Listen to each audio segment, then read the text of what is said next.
यो स्क्रिनमा देखिरहनु भएको 3D डिजाइन बानेश्वरमा रहेको एउटा घरको रेनोभेसनको कामको 3D डिजाइन हो र यसमा हामीले एउटा बेडरुम, एउटा attach bathroom with bedroom, common bathroom,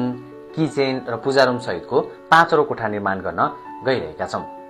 जसका लागि हामीलाई हाम्रो क्लाइन्टले होम इन्स्पेक्सनको लागि आफ्नो घरमा बोलाउनु भयो, जहाँ हामीले हाम्रो हाइटेक डिभाइस र इन्जिनियरिङ एक्सपर्टिजहरुद्वारा घरको चेक जाँच गरी बिल्डिङको कन्डिसन अनुसार डिजाइन तयार पार्यौं, जुन डिजाइन हामीले हाम्रो क्लाइन्टलाई 3D मा प्रेजेन्ट गरेर त्यस कामको थालनी गरिसकेका छौं।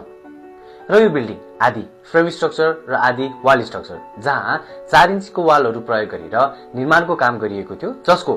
भार वहन क्षमता कम भएको कारणले हामीले लाइट वेट स्ट्रक्चरको लागि मेटलको फ्रेमिङ गरेर रुफिङको लागि UPVC को प्रयोग गरेका छौं भने फ्रेम स्ट्रक्चरमा हामीले आई सेक्सनको मेटल फ्रेमिङ गरेर डेक सिटको प्रयोग गरेर 3 इन्चीको डेक ढलान गर्नेछौं। यदि हजुर पनि यस्तै घर निर्माण, रेनोभेसन, सिपेज लिकेजका ट्रिटमेन्टका कामहरू गर्न चाहनुहुन्छ भने आज नै तल स्क्रिनमा दिएको नम्बरमा सम्पर्क गर्न सक्नुहुनेछ। युगान्त निर्माण सेवा,